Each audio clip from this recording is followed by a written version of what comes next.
Amen. Thank you guys. You can go have a seat. And if you guys have a Bible, I encourage you to open it up now to Isaiah chapter 9, where we are going to spend some of our time this morning. We're talking about light.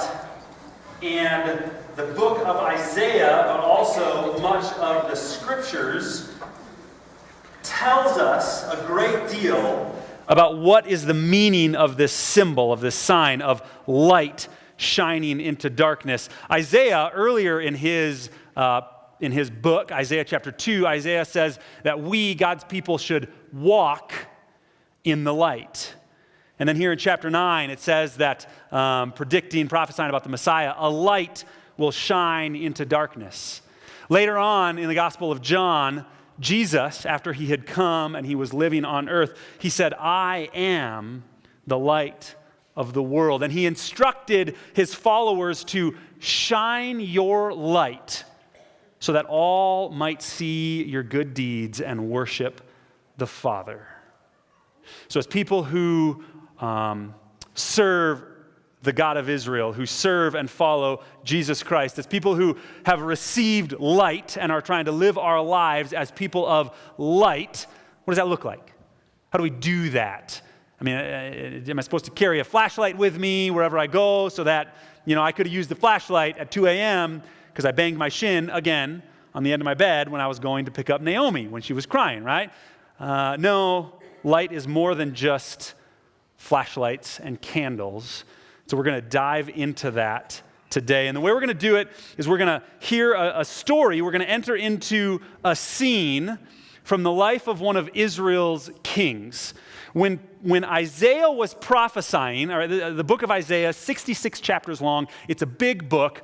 During all this time that Isaiah was prophesying, and most likely Isaiah was prophesying and speaking these things to the kings before they all got written down into one book. So the book kind of unfolds over a big scope of Israel's history.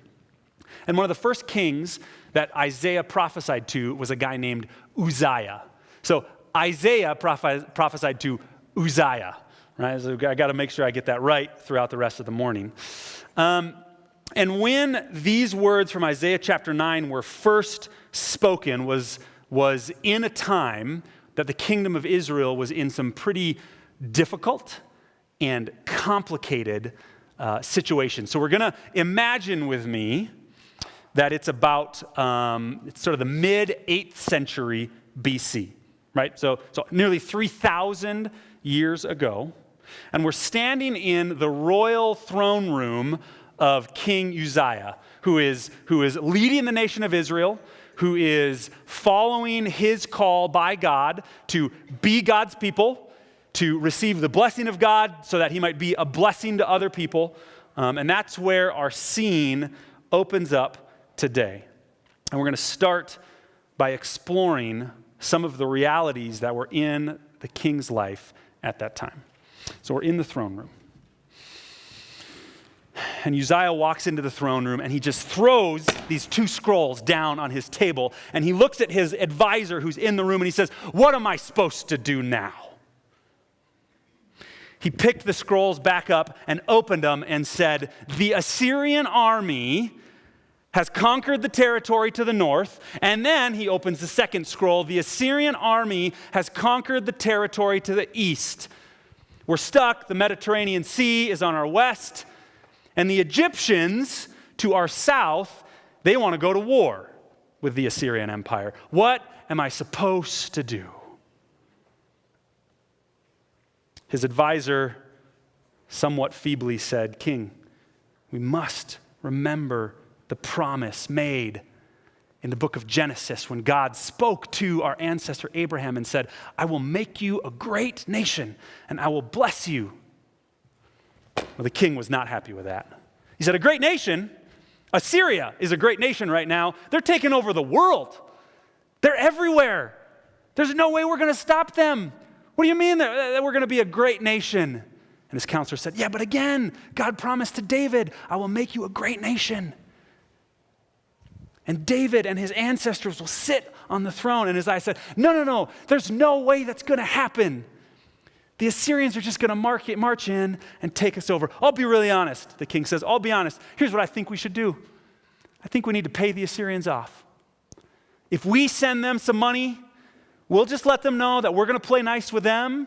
We'll send them money every once in a while. They won't invade us, and we can just go on making nice as God's people. His wife says, King, you can't do that. You know you can't do that. The priests would throw a fit. They'll think you're giving up on the promise of God.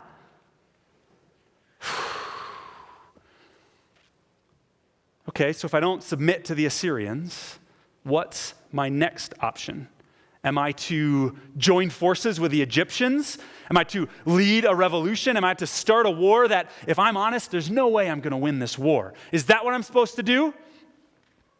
His advisor agrees with him that revolution, revolt, another war can't be the right thing right now. So Uzziah says, so what do? Do I just wait? Do I wait for this promise that a king on the throne of David will come and be forever? What, do I just sit here and wait? Is that what I do? As if that isn't enough, I've got so many other complicated social issues. I've got the Am Haaretz, the people of the land, and they're angry. They're angry and they want to start a revolution. They want to fight. What am I supposed to do to keep them happy? And they want to fight, but the people in the cities, the business and the urban, the political elites, they think if we join forces with the Assyrians, they think they'll make some more money. They think that'll go pretty well for them. Assyria is a big empire. That'll be good for them. And then, of course, the priests, they say, no. We must wait. We must stay faithful.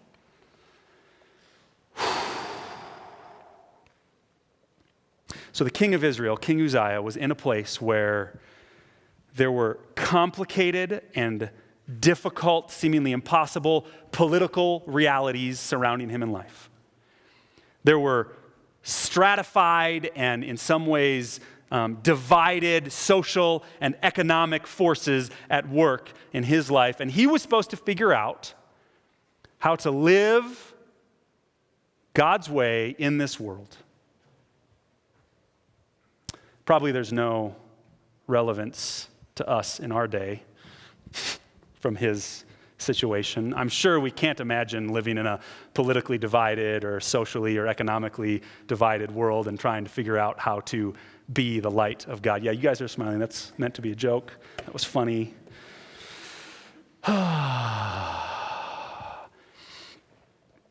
What does it mean to be a light into darkness when we look around and everything around us is hard and complicated, where there's division, where there's complexity, where there's conflict? Have any of us ever been in this place? I mean, heck, sometimes in our families, there's enough stress, there's enough division, there's enough complexity and difficulty to make us go, oh, there's so much darkness. Or maybe it's in our places of work or where we spend our time during the day, where there's jockeying for position and there's power plays and there's people who are misbehaving around us, and we go, Lord, how do I be a light into darkness in this place? Or we look at the world around us and we see the refugee crisis going on around the world, the problems of hunger and lack of access to clean drinking water. And we go, how do I live as a light into darkness in such a complicated world? Well, we'll see if Uzziah and what he was told can give us any clue. So we're back in the throne room, and Uzziah is frustrated. And I want you to try and imagine, if you haven't yet, there's a place on the back of your program. I want you to try and imagine, what do you think that was like for Uzziah? Imagine you've got these impossible political options. Do I give up my rulership to an invading army? Do I start a new battle with a new nation? Do I wait and hope that God is going to come and do something great? Again, imagine what that's like. You're the king of Israel. Try and imagine what that's like. And Uzziah is in his throne room, and there's a knock at the door, and somebody comes in and sets another scroll down on his desk.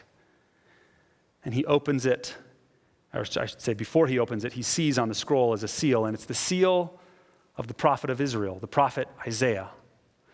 And as Uzziah is about to open it, he sort of takes a deep breath because Isaiah, even though he's only been prophesying for a short amount of time right now, Isaiah has proven that he is a prophet who speaks for God, who is aware of and informed on the complex realities. Isaiah is a prophet who speaks into the political world, the economic world, and the personal social world of the people of Israel. And so Uzziah is about to read these words, and he's like, oh, Isaiah, I hope you give me some good news here.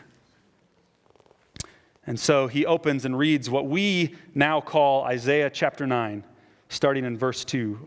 Uzziah says and reads, "The people walking in darkness have seen a great light. On those living in the land of deep darkness, a light has dawned." Oh, the king says, oh, I need some light in my life right now. I hope, Isaiah, you have more good news for me because I need some light. Verse 3. "You have enlarged the nation and increased their joy. They rejoice before you as people rejoice at the harvest, as soldiers rejoice when dividing plunder." You enlarged the nation, increased their joy. Could it be?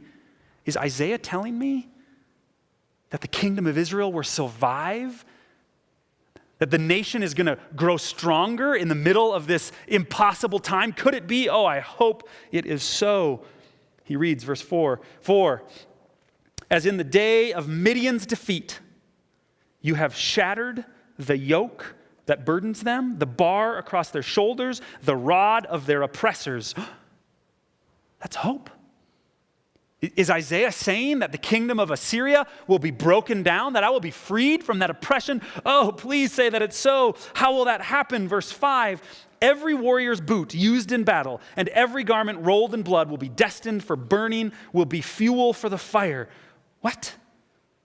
So am I to go to battle? Does that mean there will be warriors in battle, but they're destined for burning? Does that mean that there will be no war? What does this mean, Isaiah? Which way do I turn, Isaiah? I don't understand. Tell me more. Verse 6, "For to us a child is born. To us a son is given, and the government will be on his shoulders." That's not very helpful to me, Isaiah. Really? Kid's going to be born? Probably going to be a lot of kids born.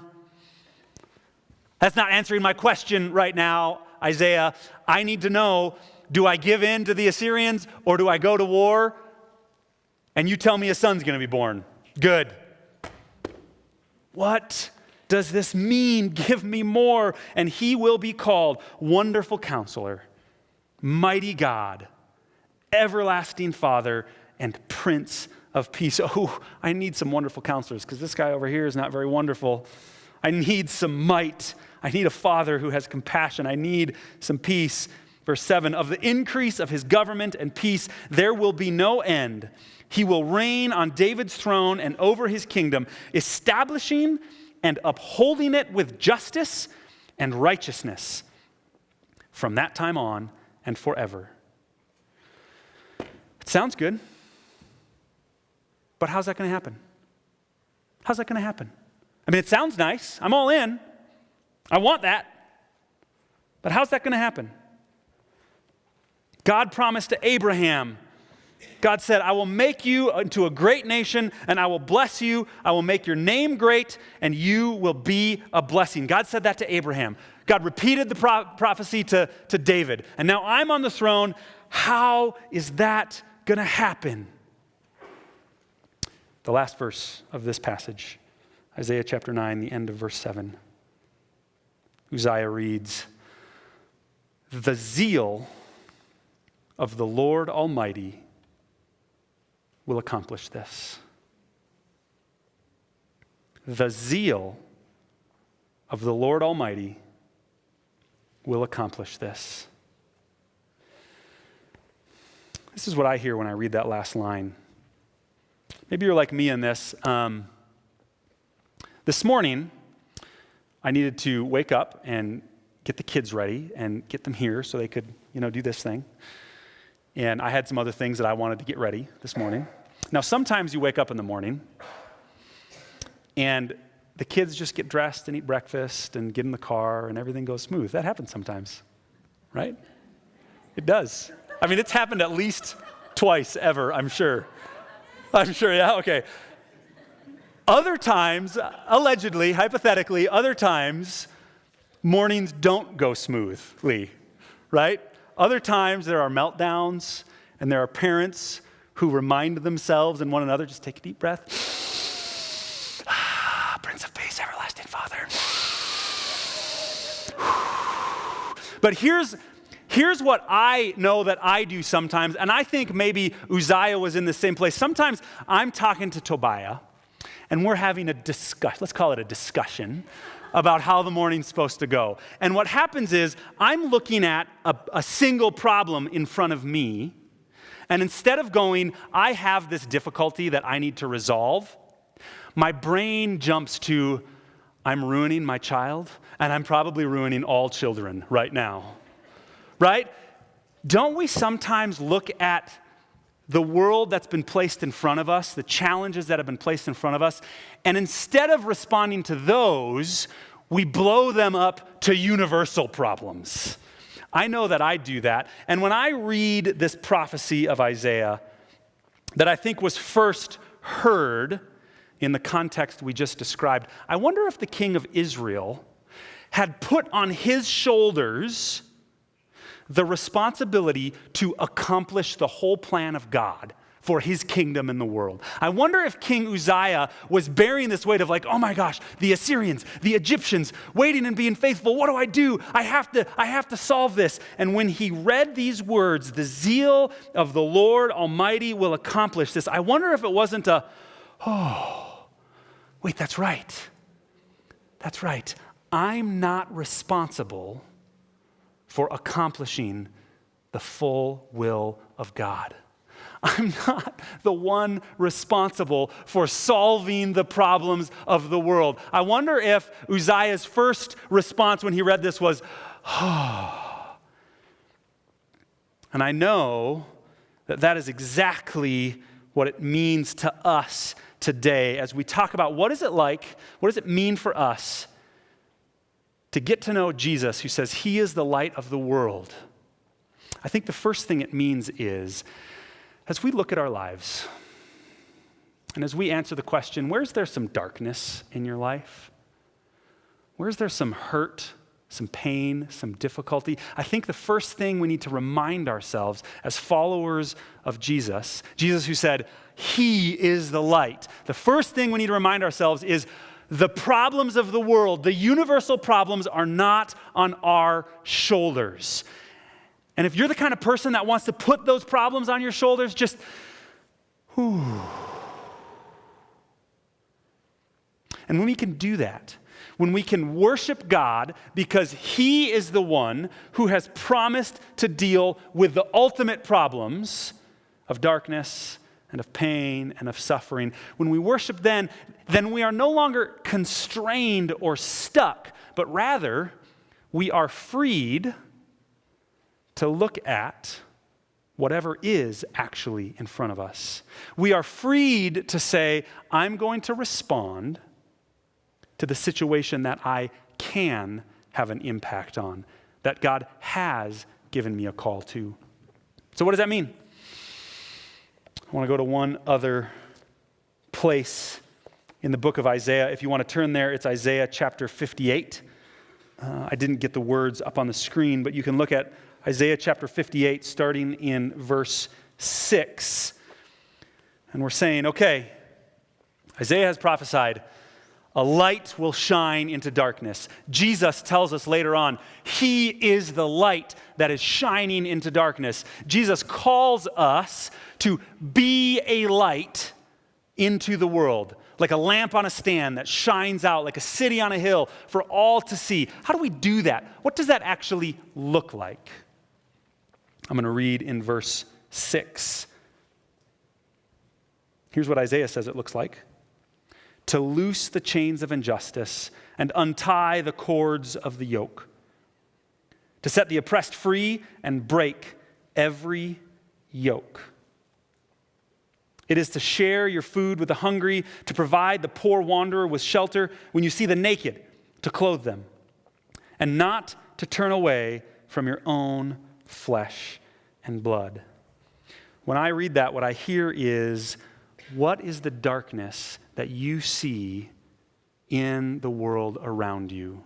And whatever darkness you see in the world around you, if you bring hope, if you bring freedom, if you bring life, if you bring food for those who are hungry, shelter for those who are needy, peace for those who are in division, when you do that, verse 8, then your light will break forth like the dawn.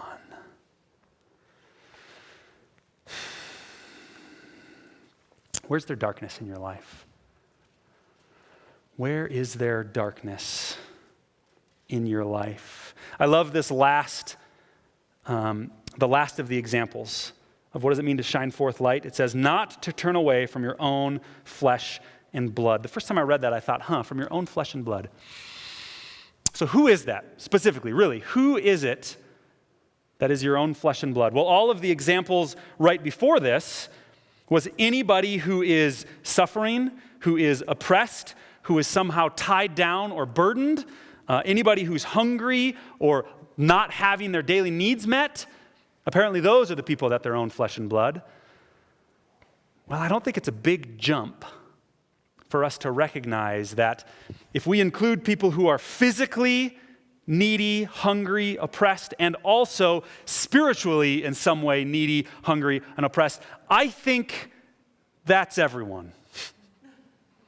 I think that's everyone. And as a matter of fact, this phrase, your own flesh and blood, what I think it refers to is God made all humanity and endowed the flesh and blood of humans with the very image of God. God made all humanity and said all of humanity, every single person, has infinite worth. You know the worth of something based on the price a person would pay for it. Well, God, the eternal God, paid the ultimate price for every single human. Therefore, every human, I believe, according to our Creator God, has infinite worth. So what does it look like to be a light shining into darkness? The first thing is to remember this. If it has flesh and blood, it's not your enemy. Too often, sadly, the church gets known more for the people they're against than for the light they're trying to shine. If it has flesh and blood, so if it's a Muslim, if a person is an immigrant, legal or illegal, if a person is a Democrat or a Republican, if a person is your crazy uncle or abusive cousin who you just can't stand to be around, if it's a person who has flesh and blood, they are not your enemy. Rather, they are a human with infinite worth that God is inviting us to shine light into the dark places of their lives. So this Advent season, I want to ask us, and I put a spot on your program, as we consider the call of Jesus, his call to be a light, what is one issue, one cause, maybe you could add one relationship, what is one place in your life that you hear God calling you to be a light? What is it? Name it. Write it down. Again, let's go back. Maybe for some of us, just taking care of our family, being a good husband or a good wife, being a loving father or a loving mother, maybe that right there, that's taking all of your energy right now. If that's what it is, then write that down. I think God is calling me to be a light into my family. Maybe for some other people, you're in a work environment that is toxic and dark, and people are somehow manipulative and abusive, and you're feeling right now that God is saying, you can be a light into that darkness. Maybe it gets bigger and you recognize the challenges of homelessness and hunger, the kids who are sleeping on the streets or in the back of cars, and you feel God calling you to be a light. Maybe for some of us, it's world issues. And you hear the statistics about the number of kids that die simply because they don't have food to eat. And God is calling you to be a light. Whatever the issue is, I want you to pick something, to give yourself permission to say, I don't have to solve the problems of the world, but if God is putting a burning in my heart, if I see some darkness and I feel it stirring me and riling me up, and I have this sense of I want to do something, then write it down and say, God, I want to be a light into this darkness. It's not your job to solve the whole problem, but because God is the light, he says you can bring some light into this darkness. But then there's a second step. See, if we go back to my bedroom at 2 a.m., Naomi wakes up, she needs to eat, so I get up and I'm walking across the room to get her, and I bang my shin on the edge of the bed, like I do far more often than I'd like to admit. Now, if I'm in this dark room and somebody came and said, Carl, let me tell you about light. It's this amazing thing, right? Electrons move up and down between different waves that I learned about in 10th grade. And then when they do that, photons, they shoot out into the room and they bounce off the walls. And after they bounce off things, they come back and your eye picks them up and translates them into an image so you can see the corner of your bed and you won't hit it, Carl. This is not helpful. I don't need you to tell me about light. I don't need you to think light thoughts. I don't need you to explain the function of light. What I need in my life is a light. And it's pretty clear. I took some students to Canada 5 years ago and we went caving and we hiked a mile into this cave. I think it was a mile. Was it a full mile? I don't know. It was a ways in there. And we went all the way in. Our guide had us turn off our headlamps. And I mean, this is as darkness gets, right? You put your hand as close to your eyes as you want. You cannot see a single thing. This is darkness. And the guide says, okay, I'm just going to turn on my one small pen light that I brought along. And he turns on this little light. And instantly, just a flood, we can see one another's faces. We can see this massive chasm that we're at the bottom of. Looking up, we can see the walls around us. It is unbelievable, the power of light when it shines into darkness. So I want to ask us this Advent season, as people who worship the God who is light, and as people who God calls to be light, shining into darkness, what are the places and who are the people that God is calling you to shine some light into their lives this Advent season? I'm going to have the worship team come back up. And in just a minute, we're going to celebrate communion. And here's what I want you to do. When you come forward in a little bit and receive the bread and receive the cup, I want you to bring in your mind, as vividly as you can, whatever place of darkness God might be calling you to shine your light. And here's what I want to happen. You're going to come forward and you're going to take the bread. And you're going to remember that Jesus said that he gave his own body. He paid the ultimate price. His body was broken. And any time that we eat this bread, we can remember that it is the broken body of Christ who shines light into our lives. And similarly, he took the cup and he said, every time you drink this cup, remember that my blood was shed. And remember that that blood is a promise.